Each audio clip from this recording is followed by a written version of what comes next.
बिस्मिल्लाहिर्रहमानिर्रहीम। अस्सलाम वालेकुम व्यूअर्स। आज मैं चपली कबाब की रेसिपी दे रही हूँ और ये बहुत ही आसान वर्जन यानी कि बहुत आराम से बनने वाला चपली कबाब है। इसके लिए मैंने एक पाव कीमा ले लिया और उसको बहुत ही बारीक क्रश कर लिया, यानी अगर आप चाहें तो मशीन से भी इसको बारीक करवा सकते हैं। एक चाय का चम्मच जो है इसमें मैंने भुना हुआ सौंफ पीसी हुई उसका पाउडर ले लिया। एक चाय का चम्मच सुरख मिर्च का दरफा मिर्च जिसे मोटी मिर्च भी कहते हैं। एक चाय का चम्मच सूखा धनिया पाउडर, एक चाय का चम्मच सफ़ेद ज़ीरा साबुत और एक ही चाय का चम्मच मैंने गरम मसाले का लिया है। इसके अलावा एक चाय का चम्मच ही नमक है और एक चाय का चम्मच हल्दी है। एक ही चाय का चम्मच मैंने सुरख मिर्च का पाउडर ले लिया है। एक पाव कीमे के लिए मैं ये मसाले ले रही हूँ। एक चाय का चम्मच ही मैं सब्ज़ मिर्च जो है, ये तेज़ मिर्च है, इसको बारीक चॉप कर लिया है। एक टमाटर मीडियम लेकर उसको मैंने स्लाइसिस कर लिए हैं। एक ही चाय का चम्मच जो है हम बारीक कुटी हुई अदरक इस्तेमाल करेंगे। एक ही चाय का चम्मच जो है बारीक कुटा हुआ लहसुन इस्तेमाल होगा इसके अंदर, चूँकि हम कीमा है इस्तेमाल कर रहे हैं। और एक जो है हाफ़ मीडियम प्याज लेकर उसको मैंने बारीक क्रश कर लिया है। और एक मीडियम जो टमाटो था उसको लेकर उसके बीज को रिमूव करके तो उसको भी बहुत ही बारीक स्लाइसिस में हमने बहुत बारीक स्लाइसिस में काट लिया है।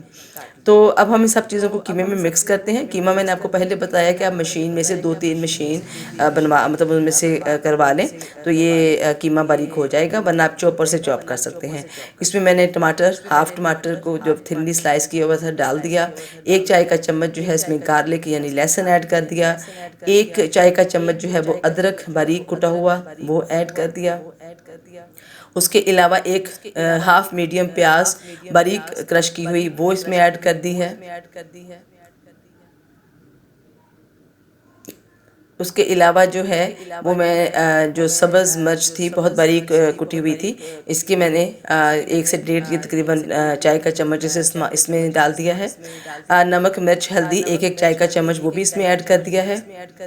इसके अलावा एक एक चाय का चम्मच जिसमें सफ़ेद ज़ीरा साबुत है, सूखा धनिया कुटा हुआ है, दरफा मिर्च है, इसके अलावा साबुत मसाला है और थोड़ी सी सौंफ, ठीक है जी, उसका पाउडर था। इन सब चीज़ों को ऐड किया। ऐड करने के बाद हमने इनको अच्छी तरह से मिक्स कर लेना है।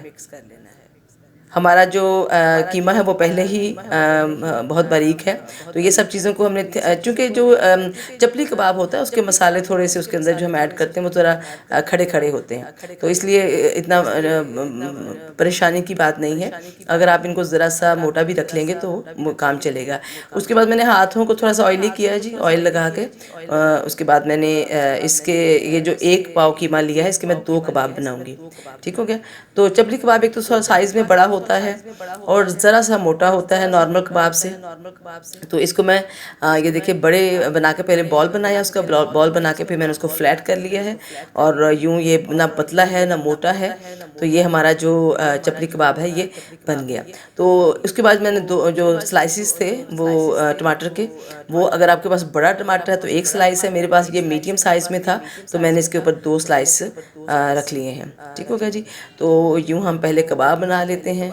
2 कबाब मैंने आपको बताया कि तकरीबन इसके बन जाएंगे। 2 खाने के चम्मच तेल मैंने एक पैन में डालकर और उसको गर्म होने के लिए रख दिया है, क्योंकि बहुत ज़्यादा हमें ऑयल की ज़रूरत नहीं होगी। और इसके अंदर जो है मैं इसमें कबाब जो है वो रख दूँगी। दोनों कबाब को हम उसमें ऐड कर देंगे।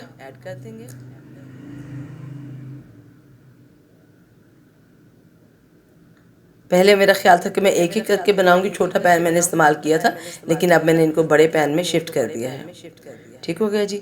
तो ये दोनों ही इस पैन में आ गए। अब मैंने इसको ढक्कन दे के कवर कर दिया है। तकरीबन 4 से 5 मिनट तक हम इसको हल्की फ्लेम के ऊपर, क्योंकि हमारा ऑयल तो प्री हीटेड था, तो हल्की फ्लेम के ऊपर पकने देंगे ताकि ये कीमा जो है वो अंदर से गल जाए। और उसके बाद हम टर्न करेंगे। ये देखिए इतनी स्लो फ्लेम थी कि 4-5 मिनट के बाद भी उसके नीचे से ये वाला कलर निकला है। तो उसके बाद हम इन दोनों को टर्न कर देंगे और टर्न करने के बाद अगेन हम इसको कवर कर देंगे ताकि ये जो है कीमा हमारा गल जाए, क्योंकि ये थोड़ा सा मोटा है ज़रा सा, और इसको हम बहुत ज़्यादा ऑयल में तो बना नहीं रहे हैं, इसलिए जो है और वैसे भी ये सेफ़ वे है, क्योंकि ये देखिए इसमें बहुत ज़्यादा वो पानी के छींटे बहुत बाहर आ रहे थे, तो उसके लिए भी सेफ्टी यही है कि हम इसको लिड देकर बनाएं ताकि एक तो ये स्टीम में कुक हो और दूसरा बात ये कि ये जो है क्योंकि पहले हम इसको अंदर तक गलाएंगे स्टीम देकर, और उसके बाद जो है हम इसको बाद में जो कलर डार्क करना है, क्योंकि चपली कबाब थोड़े गहरे रंग में तैयार होता है। तो जब चपली कबाब सॉरी जब हम इसको गल जाएगा तो फिर हम इसको जो है दोनों साइडों से थोड़ा डार्क शेड कर लेंगे। तो इसको हम बारी बारी टर्न करते रहेंगे। अब ये मुकम्मल अंदर से कुक हो चुका हुआ है, सिर्फ हमें जो है इसकी जो रिक्वायर कलर है वो हमें चाहिए होगा। तो ये देखिए अब मैंने उसको हल्का सा डार्कर शेड में ले गई हूँ। अब मैं इसको पैन से रिमूव कर लेती हूँ।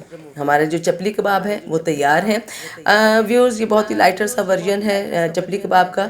हमने इसमें बहुत तेज़ मसाले नहीं इस्तेमाल किए हैं और हेल्दियर वर्जन है। मतलब ये कि आप इसको बड़े आराम से, कीमा है और नॉर्मल घर के वो मसाले हैं जो हम घर के अंदर इस्तेमाल करते हैं। कोई ऐसा मसाला, कोई कचरी पाउडर, कोई ऐसी चीज़ हम नहीं इसमें इस्तेमाल कर रहे। और अभी मैं आपको इसको तोड़ के दिखाती हूँ कि ये कितना गल चुका हुआ, कितना टेंडर हो चुका हुआ है। कोई भी ऐसी बात नहीं है कि ये बहुत मोटा था और ये गला नहीं है। और बहुत ही मज़े का बना। ये रेसिपी आप ट्राई करेंगे तो आपको आइडिया हो जाएगा कि कितनी मज़े की ये रेसिपी थी और कितना मज़े का ये चपली कबाब तैयार हुआ। अगर आप चाहें तो इसको चपली कबाब के तौर पर खा सकते हैं, चाहें तो आप इसको बर्गर के लिए भी इस्तेमाल कर सकते हैं। तो ये देखिए जी, हमारे चपली कबाब तैयार हो गए। सैलड के साथ हमने इसको रख लिया है, साथ में लेमन भी है। ठीक हो गया जी। तो अब आपको मैं इसको कट करके दिखाती हूँ, थोड़ा सा तोड़ के, कि ये कैसे लग रहा है। इसकी फाइनल लुक आप देख रहे हैं। ये देखिए कितना टेंडर है, कितने आराम से रिमूव हो रहा है। और दरमियान में से भी ये देखिए कितना जूसी है, यानी बिल्कुल भी अंदर से देखिए कि ऐसा भी नहीं है कि ये अंदर तक कोई ऑयली हो, नहीं, ऐसा बिल्कुल भी नहीं। अंदर से ये अपना जो है कीमे का अपना फ्लेवर है और बाहर से ये बिल्कुल अच्छी शेड में अच्छा क्रंची कुक हुआ हुआ है। तो व्यूअर्स, उम्मीद है आपको मेरी ये रेसिपी पसंद आएगी। इस रेसिपी को ज़रूर ट्राई कीजिएगा और अपने कमेंट्स से आगाह कीजिएगा, ताकि मुझे आइडिया हो कि आपको मेरी ये रेसिपी कैसी लगी। अपना बहुत सा ख्याल रखिएगा। अल्लाह हाफिज़।